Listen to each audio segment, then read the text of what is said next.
పంచారామాల్లో ఒకటైన సోమేశ్వర స్వామి దేవాలయం. ఇది భీమారామం, భీమవరం పట్టణానికి 2 కిలోమీటర్ల దూరంలో ఉంది.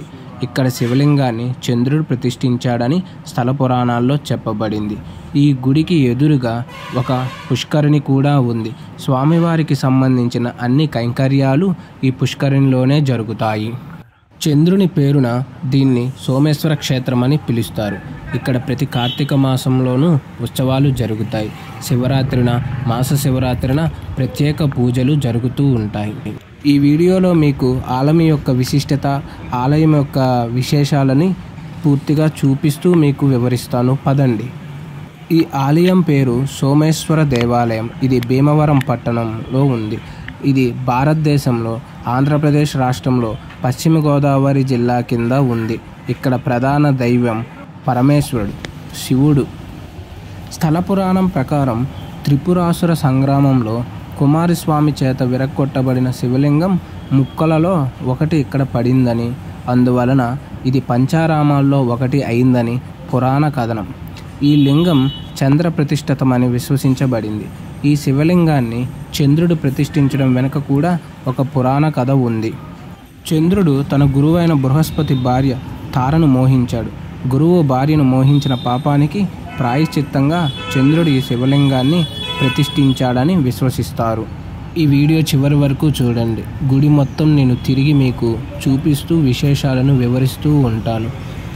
ఇక్కడ కనపడుతూ ఉన్న ద్వారం ద్వారా మనము పార్వతీదేవిని దర్శించుకోవచ్చు. అలాగే ఇటు పక్కన ఉన్న మండపాలలో వివాహాలు జరుగుతూ ఉంటాయి. మేము దర్శనం చేసుకున్న ముందు రోజునే ఇక్కడ కళ్యాణ వెంకటేశ్వర స్వామిని పెట్టి ఇక్కడ వివాహం జరిగింది. దానికి సంబంధించిన డెకరేషన్ అది. ఇది వచ్చి గుడి అంతర్భాగము. లోపల ఎంట్రన్స్ నుండి అలా ఉంటుంది. ఈ మెట్లు కనపడుతున్న పైన అన్నపూర్ణాదేవి గర్భాలయం అనేది ఉంది. అది మీకు తర్వాత ఈ వీడియో చివరిలో మీకు చూపిస్తాను, చూడండి. ఇది వచ్చి గాలి గోపురం. ఇది పూర్తిగా మనము రావటానికి ఉన్న ఎంట్రీ.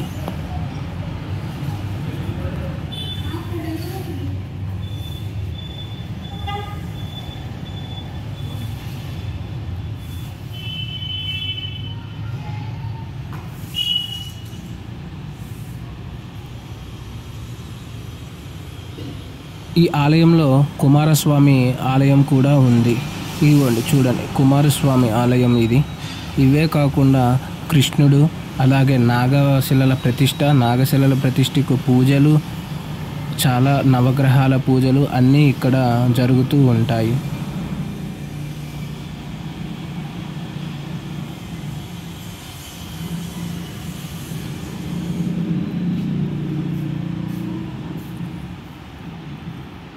ఇప్పుడు మనం చూడబోతుంది జనార్దన స్వామి వారి ఆలయం.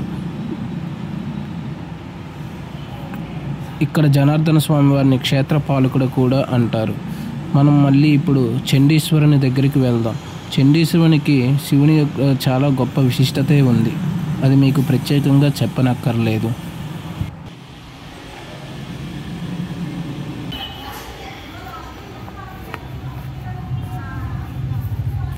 ఇప్పుడు మీకు ఎదురుగా కనిపిస్తున్నది నవగ్రహాలకి ఇక్కడ చాలా ప్రత్యేకత పూజలు అనేవి జరుగుతాయి. శని త్రయోదశి రోజున ఇక్కడ ప్రత్యేక పూజలు జరుగుతాయి. ఈ గుడిలో ఉన్న ఇంకో గొప్ప విశేషం ఏమిటంటే ఇక్కడ అష్టాదశ శక్తిపీఠాల గురించి వివరంగా వివరించారు. పంచభూత లింగముల గురించి వివరించారు. పంచారామాల గురించి వివరించి ఉన్నారు. చాలా వివరంగా ఇక్కడ వీటన్నిటి గురించి శిలల మీద చెక్కి ఉంచి ప్రతి ఒక్కరూ తెలుసుకోవాలనే ఉద్దేశంతో ఇక్కడ వీళ్ళు రాతి శిలలపై చెక్కించి ఉంచారు. దానికి చాలా సంతోషమనే చెప్పుకోవాలి. ఇది ఒక గొప్ప ఆలోచన అనే చెప్పుకోవాలి.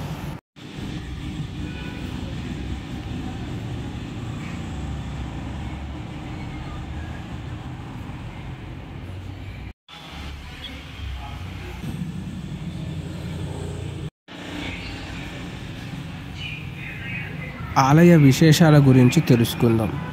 దేవాలయంలో శ్వేతవర్ణంలో కనిపించే శివలింగం క్రమంగా అమావాస్య వచ్చేసరికి బూడిద లేదా గోధుమ వర్ణానికి మారిపోతుంది. తిరిగి పౌర్ణమి వచ్చేసరికి యథాతథంగా శ్వేతవర్ణంలో కనిపిస్తుంది. ఈ దేవాలయంలోని లింగం చంద్రునితో ప్రతిష్ఠించిన చంద్రశిల కనుక ఈ మార్పులు కలుగుతున్నాయి అంటుంటారు. ఈ ఆలయం 2 అంతస్తులుగా ఉంటుంది. ఆదిదేవుడు సోమేశ్వరుడు క్రింది అంతస్తులో ఉంటే, అదే గర్భాలయం పైభాగాన ఉన్న 2వ అంతస్తులో గర్భాలయంలో అన్నపూర్ణాదేవి ఉంటుంది.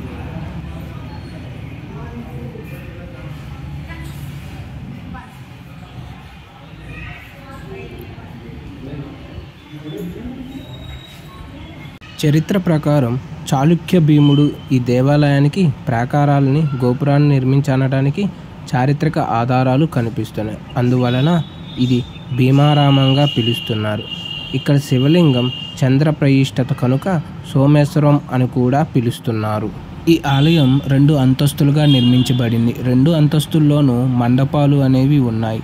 ఈ మండపాలలో వివాహాలు, శుభకార్యాలు జరుగుతూ ఉంటాయి. ఈ ఆలయపు ముందు ఒక కోనేరు ఉంది. ఈ క్షేత్రంలోని చంద్ర పుష్కరిణిలో స్నానం చేస్తే పాపాలు పోతాయని భక్తులు విశ్వసిస్తారు.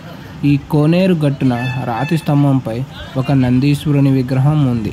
ఆ నందీశ్వరుని నుండి చూస్తే శివాలయంలోని లింగాకారం కనిపిస్తుంది. అదే దేవాలయం ముందున్న రాతి గట్టు నుండి చూస్తే శివలింగానికి బదులు అన్నపూర్ణాదేవి కనిపిస్తుంది. దేవాలయం ముందు భాగంలో 2 నందులు ఉన్నాయి. మరో 2 నందులు, ఒకటి ధ్వజస్తంభం వద్ద, ఇంకో నది ఆలయ ప్రాంగణంలో ఉంది.